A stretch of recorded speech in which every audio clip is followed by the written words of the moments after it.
Philippine Folktales. Author Mabel Cook Cole. Published 1916. Publisher A.C. McClurg and Company, Chicago, USA. Chapter 5.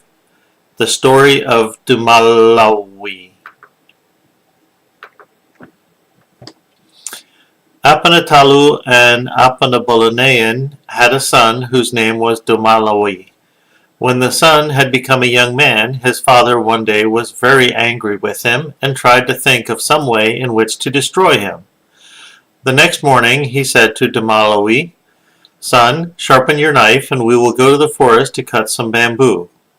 So Dumalawi sharpened his knife and went with his father to the place where the bamboo grew, and they cut many sticks and sharpened them like spears at the end. Dumalawi wondered why they made them thus, but when they had finished, Apanatalu said, "Now, son, you throw them at me, so that we can see which is the braver." "No, father," answered Dumalawi, "you throw first, if you want to kill me." So Apanatalu threw the bamboo sticks one by one at his son, but he could not hit him. Then it was the son's turn to throw, but he said, "No, I cannot. You are my father, and I do not want to kill you." So they went home, but Dumalawi was very sorrowful, for he knew now that his father wanted to destroy him. When his mother called him to dinner, he could not eat. Although he had been unsuccessful in his first attempt, Apanatalu did not give up the idea of getting rid of his son, and the next day he said, "Come, Dumalawi, we will go to our little house in the field and repair it, so that it will be a protection when the rainy season sets in." The father and son went together to the field, and when they reached the little house, Apanatalu, pointing to a certain spot in the ground, said, "Dig there, and you will find a jar of basi which I buried when I was a boy. It will be very good to drink now."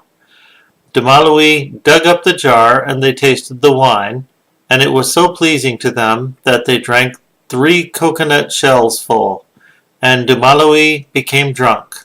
While his son lay asleep on the ground, Anatalu decided that this was a good time to destroy him.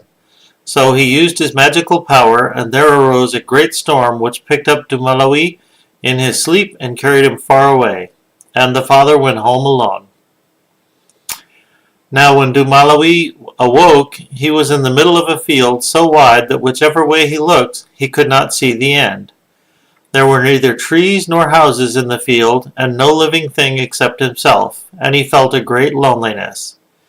By and by he used his magical power, and many betel nuts grew in the field, and when they bore fruit, it was covered with gold. "This is good," said Dumalawi, "for I will scatter these betel nuts, and they shall become people who will be my neighbors." So in the middle of the night he cut the gold-covered betel nuts into many small pieces, which he scattered in all directions. And in the early morning when he awoke, he heard many people talking around the house, and many roosters crowed. Then Dumalawi knew that he had companions, and upon going out, he walked about where the people were warming themselves by fire in their yards, and he visited them all. In one yard was a beautiful maiden, Dapilisan, and after Dumalawi had talked with her and her parents, he went on to the other yards. But she was ever in his thoughts. As soon as he had visited all the people, he returned to the house of Dapilisan and asked her parents if he might marry her. They were unwilling at first, for they feared that the parents of Dumalawi might not like it. But after he had explained that his father and mother did not want him, they gave their consent, and Dapilisan became his bride. Soon after the marriage, they decided to perform a ceremony for the spirits. So Dapilisan sent for the betel nuts, which were covered with gold, and when they were brought to her, she said, "You betel nuts that are covered with gold, come here and oil yourselves, and go to invite all the people in the world to come to our ceremony." So the betel nuts oiled themselves and went to invite the people in the different towns. Soon after, Apanabolonayan, the mother of Dumalawi, sat alone in her house, still mourning the loss of her son, when suddenly she was seized with a desire to chew betel nut. "What ails me?" she said to herself.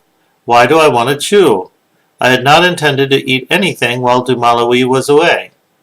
So saying, she took down her basket that hung on the wall and saw in it a betel nut covered with gold, and when she was about to cut it, it said, "Do not cut me, for I have come to invite you to the ceremony which Dumalawi and his wife are to make." Apanabalanan was very happy, for she knew now that her son still lived, and she told all the people to wash their hair and prepare to go to the rite. So they washed their clothes and their hair and started for the home of Dumalawi, and Apanatalu, the father of the boy, followed. But he looked like a crazy man. When the people reached the river near the town, Dumalawi sent alligators to take them across. But when Apanatalu got on the alligator's back, it dived, and he was thrown back upon the bank of the river. All the others were carried safely over, and Apanatalu, who was left on the bank alone, shouted as if crazy until Dumalawi sent another alligator to carry him across. Then Dumalawi had food brought to Dapilasan, passed Basi in a little jar that looked like a fist, and though each guest drank a cupful of the sweet wine, the little jar was still a third full. After they had eaten and drunk, Apanabalanan spoke, and telling all the people that she was glad to have Dapilasan for a daughter-in-law, added, "Now we are going to pay the marriage price according to our customs. We shall fill the spirit house 9 times with different kinds of jars." Then she called, "You spirits who live in different springs, get the jars which Dumalawi must pay as a marriage price for Dapilasan." The spirits did as they were commanded, and when they brought the jars and had filled the spirit house 9 times, Apanabalanan said to the parents of Dapilasan, "I think that now we have paid the price for your daughter." But Dalanagan, the mother of Dapilasan, was not satisfied and said, "No, there is still more to pay." "Very well," replied Apanabalanan, "tell us what it is, and we will pay it."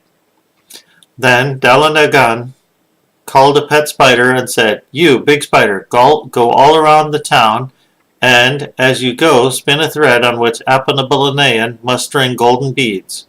So the spider spun the thread, and Apanabalanan again called to the spirits of the springs, and they brought golden beads which they strung on the thread. Then Dalanagan hung on the thread, and when it did not break, she declared that the debt was all paid. After this, the people feasted and made merry, and when at last they departed for home, Dumalawi refused to go with his parents, but remained with his wife in the town he had created. Wakas, or the end.